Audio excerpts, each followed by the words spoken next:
Good morning friends and students. पिछले video lectures के दौरान हमने जल अवशोषण के मैकेनिज्म को स्टडी किया था। वहाँ पर हमने सक्रिय जल अवशोषण और निष्क्रिय जल अवशोषण को देखा था। आज हम स्टडी करेंगे एक न्यू टॉपिक और काफ़ी इम्पोर्टेंट टॉपिक, असेंट ऑफ सेप। और असेंट ऑफ सेप को हिंदी में कहा जाता है रसारोहण। अब जो असेंट ऑफ सेप होता है, इसका जो अगर मतलब जाने तो पादप में जो रूट्स होती हैं, तो रूट्स के स्टीलर सिस्टम या रूट्स के जाइलम से पादप के ऊपरी भागों में और ऊपरी भागों से वायुमंडल की ओर वाष्प के रूप में होने वाला जल का प्रवाह क्या कहलाता है? असेंट ऑफ सेप कहलाता है। तो आपने देखा होगा कि पादप में क्या होता है, पादप रूट्स के द्वारा जल को अवशोषित करता है और जल को कहाँ से अवशोषित करता है? वह सोयल से। तो वाटर का सर्वप्रथम सोयल से कहाँ पर जाता है? पादप की रूट्स में जाता है और रूट्स के भी कहाँ पर जाएगा? वह उसके रंभ तंत्र या स्टीलर सिस्टम में जाएगा। फिर रंभ तंत्र से होता हुआ वह स्टेम के जाइलम में जाएगा या स्टेम के स्टीलर सिस्टम या उसके रंभ तंत्र में जाएगा। फिर स्टेम से पत्तियों में जाएगा और पत्तियों से डायरेक्ट फिर ट्रांसपिरेशन या वाष्पोत्सर्जन की प्रक्रिया के द्वारा वह वायुमंडल में वाष्प के रूप में उड़ जाएगा। इस प्रकार हम कह सकते हैं कि पादप में जो वाटर का मूवमेंट होता है, किसका मूवमेंट? वाटर का मूवमेंट या वाटर का जो गमन होता है वह कैसा होता है? बाई डायरेक्शनल होता है या द्विदिशीय रूप से संपन्न होता है। कौन से रूप से? द्विदिशीय रूप में। प्रथम सोयल से रूट के द्वारा रूट के जाइलम में आएगा और रूट के जाइलम से फिर स्टेम के जाइलम, फिर पत्तियों, फिर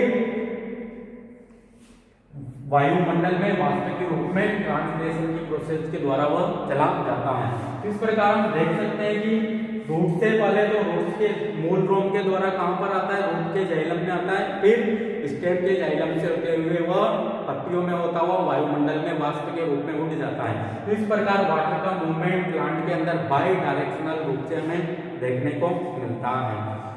और वाटर का सोयल से रूट्स के स्टीलर सिस्टम में आना, सोयल में भी रूट्स की कौन एब्जॉर्ब करेगी वाटर को? तो रूट हेयर। तो वाटर का रूट हेयर्स के द्वारा, रूट हेयर से वह जड़ के कॉर्टेक्स में आएगा, जड़ के कॉर्टेक्स से वह एंडोडर्मिस में आएगा। किसमें? एंडोडर्मिस में। एंडोडर्मिस के बाद पहली साइकिल और पहली साइकिल के बाद रूट के वह किसमें आएगा? रूट जाइलम में आएगा या रूट्स के स्टीलर सिस्टम में आएगा। तो यहाँ से यहाँ तक वाटर का होने वाला मूवमेंट क्या कहलाता है? अरीय मूवमेंट या अरीय प्रवाह कहलाता है। क्या कहलाता है? अरीय प्रवाह या रेडियल मूवमेंट। तो पादप जल का सोयल से रूट हेयर्स के माध्यम से उसके कॉर्टेक्स, एंडोडर्मिस, पेरिसाइकल से होता हुआ वह रूट्स के जाइलम या रूट्स के स्टीलर सिस्टम में पहुंचता है। तो वाटर का होने वाला यह मूवमेंट क्या कहलाता है? अरीय प्रवाह कहलाता है। फिर रूट्स के जाइलम से वह कहां पर जाएगा? स्टेम के जाइलम में या स्टेम के स्टीलर सिस्टम में जाएगा। फिर यहाँ से वह पत्तियों या शाखाओं में जाएगा, शाखाओं में जाएगा, फिर पत्तियों में जाएगा, फिर पत्तियों से वह ट्रांसपिरेशन की प्रोसेस के द्वारा वाष्प के रूप में वायुमंडल में चला जाएगा। तो रूट्स के जाइलम में या रूट्स के स्टीलर सिस्टम से स्तंभ के स्टीलर सिस्टम में होते हुए वह वायुमंडल में वाष्प के रूप में उड़ जाता है। तो इस प्रकार का जो प्रवाह होता है उसे कहा जाता है अपवार्ड मूवमेंट। क्या कहा जाता अपवार्ड मूवमेंट या ऊपरी प्रवाह। तो इस प्रकार जल का रूट्स के स्टीलर सिस्टम से स्टेम के जाइलम से होते हुए वायुमंडल में वाष्प के रूप में वाटर का होने वाला प्रवाह ही क्या कहलाता है? असेंट ऑफ सेल कहलाता है। मतलब जो अपवार्ड मूवमेंट हो रहा है इसी को ही क्या कहेंगे हम? असेंट ऑफ सेल या रसारोहण कहा जाता है। और ये जो रसारोहण हो रहा है ये कौन से फोर्स के विपरीत हो रहा है? गुरुत्वाकर्षण जो बल है उसके विपरीत हो रहा है, क्योंकि गुरुत्वाकर्षण बल नीचे की ओर लग रहा है, जबकि जो असेंट ऑफ सेल हो रहा है या जो अपवर्ड मूवमेंट हो रहा है वाटर का वह ऊपर की ओर हो रहा है, जो कि गुरुत्वाकर्षण बल के विपरीत हो रहा है। तो वाटर का रूट्स के जाइलम से स्टेम से होते हुए पत्तियों के द्वारा वाष्प के रूप में वायुमंडल में होने वाला प्रवाही क्या कहलाता है? रसारोहण कहलाता है। और ये गुरुत्वाकर्षण बल के विपरीत संपन्न होता है। अब जो ये रसारोहण होता है इसके लिए कौन कौन से बल जिम्मेदार हैं? तो इसके लिए विभिन्न वैज्ञानिकों द्वारा अनेक एक्सपेरिमेंट किए और उन्होंने अपने एक्सपेरिमेंट के आधार पर यह बताया कि जो रसारोहण होता है यह दो प्रकार से संपन्न हो सकता है या दो प्रकार के बल इसमें इन्वॉल्व होते हैं। एक तो जैविक बल सिद्धांत या जैविक बल और एक होते हैं भौतिक बल। मतलब रसारोहण को समझाने के लिए विभिन्न वैज्ञानिकों द्वारा दो प्रकार की थ्योरीज दी गई। एक तो वाइटल फोर्स थ्योरी या इसे कहा जाता है जैविक बल सिद्धांत, और दूसरा है फिजिकल फोर्स थ्योरी। कौन सा है? फिजिकल फोर्स थ्योरी या भौतिक बल सिद्धांत। रसारोहण को या असेंट ऑफ सेल को समझाने के लिए विभिन्न वैज्ञानिकों द्वारा अनेक एक्सपेरिमेंट किए गए और उन एक्सपेरिमेंट के आधार पर दो प्रकार के सिद्धांत दिए गए। एक तो वाइटल फोर्स थ्योरी या जैविक बल सिद्धांत और एक फिजिकल फोर्स थ्योरी या भौतिक बल सिद्धांत। अब जो वाइटल फोर्स थ्योरी या जो जैविक बल सिद्धांत है ये किसके आधार पर है? तो जैविक का मतलब क्या होता है? कोशिका की में जितनी भी जो जीवन क्रियाएं चल रही है या कोशिका की जो मेटाबॉलिक रिएक्शन चल रही है या कोशिका में जो भी गतियां संपन्न हो रही है उनके आधार पर, मतलब ये जैविक बल के आधार पर संपन्न होते हैं। मतलब पादप में जो वाटर का जो ऊपर की ओर पहुंच रहा है या अपवर्ड मूवमेंट हो रहा है वह जैविक बल सिद्धांत के अनुसार किसके सहयोग से हो रहा है कि पादप के अंदर जो जाइलम है उसमें जो जाइलम पेरेन्काइमा है या जो जीवित कोशिकाएं हैं उनमें कुछ न कुछ विशेष प्रकार के बल उत्पन्न हो रहे होंगे जिनकी वजह से क्या हो रहा है? वाटर का अपवर्ड मूवमेंट या रसारोहण की प्रक्रिया संपन्न हो रही है। तो जैविक बल सिद्धांत के अंतर्गत विभिन्न वैज्ञानिकों ने अपने अपने विचार रखे या विभिन्न एक्सपेरिमेंट किए, परंतु जितने भी जो एक्सपेरिमेंट किए हैं वह रसारोहण की प्रक्रिया को नहीं कंप्लीटली नहीं समझा सकते। इसी कारण जो जितने भी सिद्धांत दिए गए हैं इसके अंतर्गत जैविक बल सिद्धांत के अंतर्गत जितने भी कॉन्सेप्ट दिए गए हैं वह सब रिजेक्ट हो चुके हैं। केवल हिस्टोरिकल एस्पेक्ट या जो ऐतिहासिक महत्व के ही वह रह गए हैं, क्योंकि उनके द्वारा रसारोहण की प्रक्रिया को नहीं समझाया जा सकता। इसके बाद देखते हैं फिजिकल फोर्स थ्योरी या भौतिक बल सिद्धांत। तो भौतिक बल सिद्धांत के विषय, भौतिक बल का मतलब क्या होता है? जो बाह्य बल होता है या जो फिजिकल जो फोर्सेज होते हैं, जैसे संसर्जन बल का नाम सुना होगा आपने, आसंजन बल का नाम सुना होगा या और भी कई तरह के बल होते हैं। तो कुछ विशेष प्रकार के बलों के द्वारा क्या होता होगा, रसारोहण होता होगा। तो विभिन्न वैज्ञानिकों ने भौतिक बल सिद्धांत भी के अंतर्गत भी विभिन्न कॉन्सेप्ट दिए गए। इनमें से जो सबसे महत्वपूर्ण कॉन्सेप्ट दिया गया था वह दिया गया था डिक्सन एंड जोली नामक साइंटिस्ट ने। किसने दिया गया था? डिक्सन एंड जोली नामक साइंटिस्ट ने। इसी कारण जो भौतिक बल सिद्धांत था, इसमें डिक्सन एंड जोली नामक साइंटिस्ट ने एक सिद्धांत दिया गया था जिसे ट्रांसक्रिएशन पुल हाइपोथेसिस या ट्रांसक्रिएशन पुल थ्योरी या डिक्सन जोली कॉन्सेप्ट भी कहा जाता है। और विभिन्न वैज्ञानिकों के द्वारा इसे मान्यता दी गई है या इस सिद्धांत को विभिन्न वैज्ञानिकों से समर्थन भी प्राप्त है। इसी कारण जो डिक्सन एंड जोली का जो सिद्धांत है यह सर्वाधिक मान्यता प्राप्त सिद्धांत है और इसी सिद्धांत को हम यहाँ पर डिस्कस करेंगे। पहले हम इसका डायग्राम बनाते हैं, तो उस डायग्राम के माध्यम से डिक्सन जोली कॉन्सेप्ट को हम यहाँ पर समझेंगे।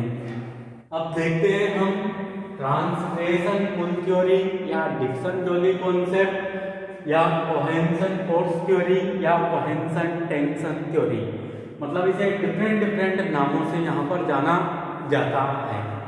तो जो डिक्सन एंड जो जोली साइंटिस्ट हैं, इन्होंने ट्रांसक्रिएशन या वाष्पोत्सर्जन के आधार पर ही ये कॉन्सेप्ट दिया है, क्योंकि इन्होंने बताया कि जो पादप में होने वाली जो दोनों ही प्रक्रियाएं हैं अर्थात ट्रांसक्रिएशन एंड जल अवशोषण, कौन सी?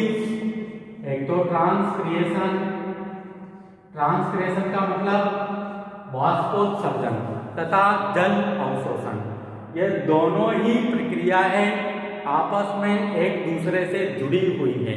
मतलब ट्रांसक्रिएशन के द्वारा ही क्या होगा, वाटर का अवशोषण होगा। अगर ट्रांसक्रिएशन नहीं हो रहा है तो वाटर का अवशोषण या पादप जल का अवशोषण नहीं कर सकता। तो दोनों ही प्रक्रियाएं आपस में एक दूसरे से जुड़ी हुई है या इनके बीच में एक विशिष्ट प्रकार का रिलेशनशिप या रिलेशन या संबंध होता है। अब जो ट्रांसक्रिएशन होता है इसे असेंट ऑफ सेट या जो रसारोहण होता है उसके लिए डायरेक्ट या इनडायरेक्ट रूप से या प्रत्यक्ष या अप्रत्यक्ष रूप से उपयोगी माना जाता है। इसी आधार पर जो डिक्सन एंड जो जोली नामक साइंटिस्ट थे, इन्होंने 1894 में ट्रांसक्रिएशन पुल हाइपोथेसिस या यह प्रस्ताव रखा, जिसे विभिन्न वैज्ञानिकों के द्वारा भी मान्यता दी गई या विभिन्न वैज्ञानिकों के द्वारा भी समर्थन प्राप्त है। और इसी कारण यह रसारोहण के लिए या जल के अपवार्ड मूवमेंट के लिए सर्वाधिक मान्यता प्राप्त सिद्धांत सिद्ध हुआ है। अब इस सिद्धांत में देखते हैं कि ऐसी कौन कौन से बल हैं जिनके माध्यम से पादप में वाटर रूट के स्टीलर सिस्टम से पत्तियों तक पहुंच जाता है, या जो काफी लंबे वृक्ष है जैसे यूकेलिप्टस जो 200 से 300 मीटर तक ऊंचे हैं, तो उनमें ग्रेविटेशनल फोर्स के विरुद्ध वाटर का अपवर्ड मूवमेंट या वाटर कैसे पहुंच जाता है। तो मैंने बताया एक तो क्या है ट्रांसक्रिएशन या वाष्पोत्सर्जन, और साथ ही जल के अणुओं के मध्य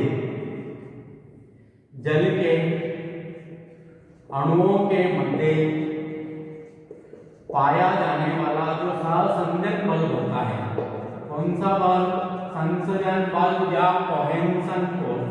इसे हिंदी में इंग्लिश में कहा जाता है कोहेंशन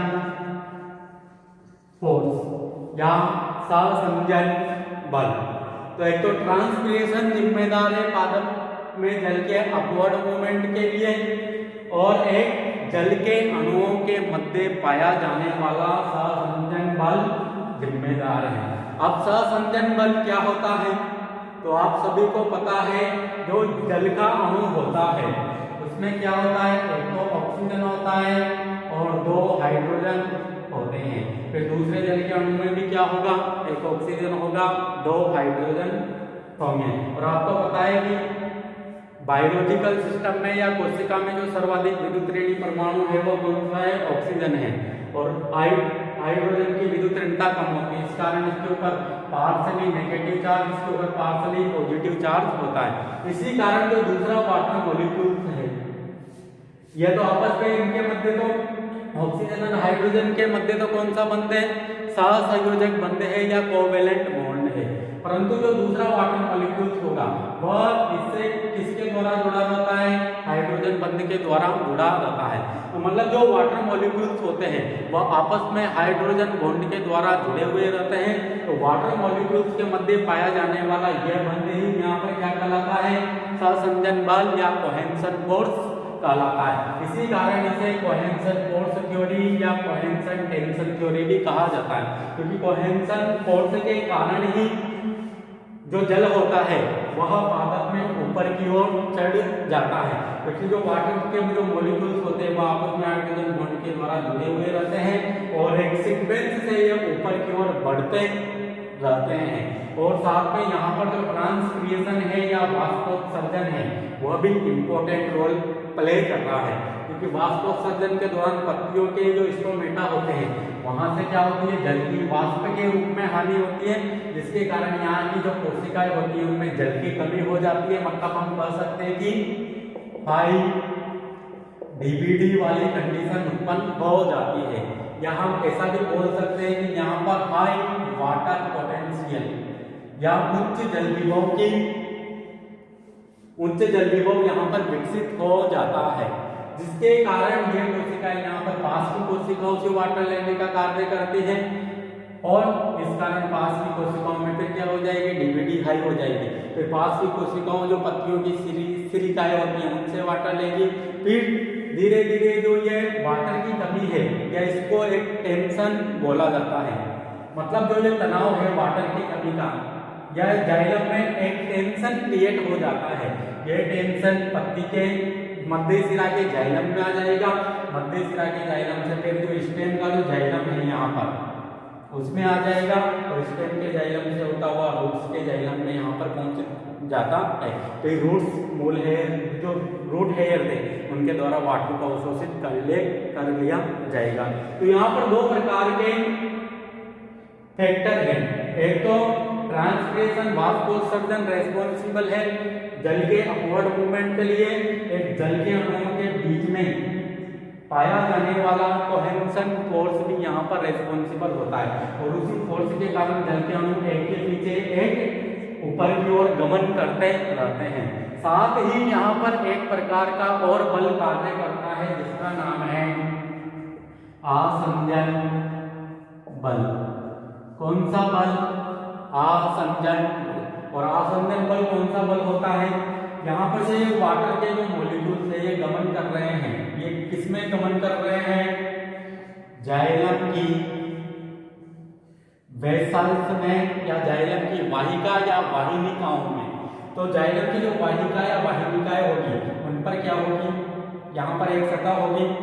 तो जल के अणु इस प्रकार इनसे टच में रहकर यहाँ पर गमन कर रहे हैं, मतलब जल के अणुओं को जो सतह देने का कार्य किया जा रहा है वो वाहिका या वाहिनिकाओं की भित्ति के द्वारा किया जा रहा है। तो जल के अणु और इस वाहिका की भित्ति के मध्य जो ये बल काम कर रहा है इसे कहा जाता है आसंजन बल कहा जाता है। और आसंजन बल के कारण, सहसंजन बल के कारण ही ये वाटर मॉलिक्यूल से ये ऊपर की ओर गमन कर रहे हैं। किसके विपरीत? गुरुत्वाकर्षण बल के विपरीत। तो इस प्रकार इस बल का जो मान होता है वो काफी ज्यादा होता है। इसका कोहेंशन फोर्स और आसंजन बल की अगर हम बात करें तो इस बल का जो मान होता है लगभग 300 एटमॉस्फेयर तक होता है। परंतु जो ग्रेविटेशनल फोर्स का जो मान होता है वह लगभग मैक्सिमम 30 एटीएम या 30 एटमॉस्फेयर तक होता है। इसी कारण जो वाटर मॉलिक्यूल्स होते हैं वह ग्रेविटेशनल फोर्स के विपरीत गमन करते हैं। तो अगर हम नेचर में देखें, नेचर में अगर थ्योरेटिकली देखें तो थ्योरेटिकली तो अगर मान लिया जाए गुरुत्वाकर्षण बल का मान ज्यादा हो जाए, इससे ज्यादा जो सहसंजन बल है इससे ज्यादा हो जाए, तो उस केस में अपवर्ड मूवमेंट नहीं होगा। मतलब अगर गुरुत्वाकर्षण बल ज्यादा काम करने लग जाए और कोहेंशन फोर्स का जो मान है वह अगर कम हो जाए, तो उस केस में असेंट ऑफ सेल की जो प्रक्रिया है वो बाधित हो जाएगी, वह न हो पाएगी।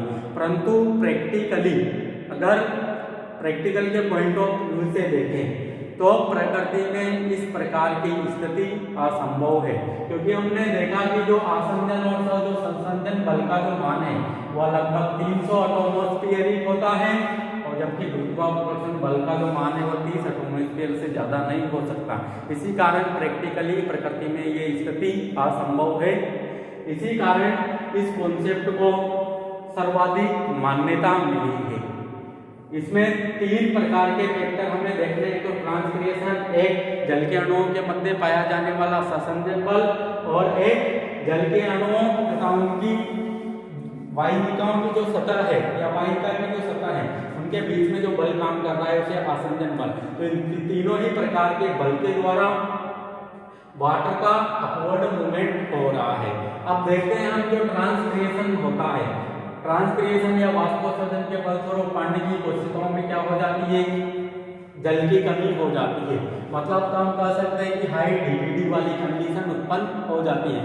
मतलब विसरण दाब न्यूनता में क्या हो जाती है, और ज्यादा कमी हो जाती है, इसी कारण वह हाई हो जाती है, और वह अपनी हाई डीपीटी को वापस से लो डीपीटी में लाने के लिए क्या करती है, पास की कोशिकाओं से जल को ले लेती है। इसके कारण पास की कोशिकाओं में हाई डीपीटी वाली कंडीशन उत्पन्न हो जाती है, और ये कोशिकाएं यहाँ पर जिनमें जल आ चुका है वो वापस से वाष्पोत्सर्जन की प्रक्रिया के द्वारा जल का क्या कर देगी, लॉस कर देगी, किसकी फॉर्म में, वाष्प की फॉर्म में कर देगी। इस प्रकार जो यहाँ पर टेंशन क्रिएट हो रहा है ये कहाँ पर आ जाएगी, पर्णी की मध्यशिरा में आ जाएगी, पर्णी की मध्यशिरा की जाइलम में आ जाएगी, वहां से होता हुआ यह शाखाओं में, और शाखाओं से होता हुआ यह तने में, तने के जाइलम में आ जाता है, और तने के जाइलम में आने के पश्चात ये कहाँ पर आ जाता है, रूट्स के जाइलम में आ जाता है। तो रूट्स का जाइलम किसके कांटेक्ट में रहता है, पेरिसाइकल सेल के कांटेक्ट में रहता है, वहां से जल को अवशोषित करेगा। पेरिसाइकल फिर एंडोडर्मिस की मार्ग कोशिकाओं से, फिर वह कॉर्टेक्स से, फिर एपिब्लेमा, और एपिब्लेमा जो रूट एयर है उनसे वाटर को अवशोषित करता है, और वो एयर सोयल जो पार्टिकल्स हैं या जो मृदा के जो कण हैं उनके कांटेक्ट में है, सही वहां पर कैसी का जल प्रेजेंट होता ही है, वहां से ये अवशोषित करता रहता है। तो यहाँ पर इस प्रकार के सहसंजन आसंजन बल के कारण और ट्रांसक्रिएशन पुल के कारण जो टेंशन क्रिएट हो रहा है उसके द्वारा वाटर का क्या हो जाता है, अपवर्ड मूवमेंट होता रहता है। इस प्रकार ये डिक्सन और जोली का कॉन्सेप्ट था जो कि सहसंजन और आसंजन बलों पर आधारित है। डिक्सन एंड जोली के जो कॉन्सेप्ट हैं उनमें जो ट्रांसक्रिएशन है इसके द्वारा तो क्या उत्पन्न किया जा रहा है, एक तनाव क्रिएट किया जा रहा है, जबकि जल के अपवर्ड मूवमेंट के लिए रेस्पॉन्सिबल जो दोनों ही बल है, एक तो कोहेंशन फोर्स और एक आसंजन बल या एडेंशन फोर्स, इन दोनों ही बलों के द्वारा वाटर का एक कंटिन्यूअस कॉलम या नियमित स्तंभ उत्पन्न किया जा रहा है। कहां से, नीचे से लेकर ऊपर तक, मतलब आधार से लेकर शीर्ष तक वाटर का एक कंटिन्यूअस कॉलम या जल का एक नियमित स्तंभ तैयार किया जा रहा है। और ट्रांसक्रिएशन तो यहाँ पर एक तनाव उत्पन्न कर रहा है, कहाँ पर, पानी की जो कोशिकाएं हैं या मेसोफिल सेल्स हैं इनमें टेंशन क्रिएट कर रहा है, जिसके कारण हाई ड्यूटी उत्पन्न हो रही है या हाई वाटर पोटेंशियल की स्थिति उत्पन्न हो रही है। और इसी हाई वाटर पोटेंशियल के कारण जो ये कोशिकाएं हैं ये जल को खींचती रहती है, और जल इन दोनों ही बलों के कारण, कोहेंशन और एडेंशन, इन दोनों ही बलों के कारण वाटर के जो मॉलिक्यूल्स है वह एक के पीछे एक गमन करते रहते हैं। इस प्रकार वाटर का एक कंटिन्यूअस कॉलम या नियमित स्तंभ बन जाता है, जो कि वाटर के अपवर्ड मूवमेंट के लिए या असेंट ऑफ सेल के लिए रिस्पॉन्सिबल होता है। इस प्रकार हमने डिक्सन एंड जोली कॉन्सेप्ट को समझा और इसी कारण ट्रांसक्रिएशन जो फोर्स है या वाष्पोत्सर्जन जो बल है, उसी कारण इसे ट्रांसक्रिएशन थ्योरी भी कहा। डिक्सन और जोली के द्वारा ये कॉन्सेप्ट दिया गया था, इसी कारण इसे डिक्सन जोली कॉन्सेप्ट भी कहा। और यहाँ पर सहसंजन बल के कारण इसे कोहेंसन फोर्स थ्योरी भी कहा। और यहाँ पर सहसंजन बल भी है और ट्रांसक्रिएशन के द्वारा क्या हो रहा है, यहाँ पर टेंशन क्रिएट की जा रही है, इसी कारण इसे कोहेंसन टेंशन थ्योरी भी हमने कहा। तो इस थ्योरी में हमें ऑस्मोसिस या जो परासरण है इसका कोई रोल नहीं है। मेन रोल तो यहाँ पर किसके द्वारा पैदा किया जा रहा है, ट्रांसक्रिएशन के द्वारा किया जा रहा है। इस थ्योरी में ऑस्मोसिस या परासरण का कोई रोल नहीं है। इस प्रकार हमारा जो फिजिकल फोर्स जो थ्योरी थी या भौतिक बल सिद्धांत था, उसके अंदर Dixon and Joly concept complete होता है और एग्जामिनेशन पॉइंट ऑफ व्यू से ये काफ़ी इम्पोर्टेंट है, इस बार ये आ सकता है, तो इसे आप याद कर लीजिए।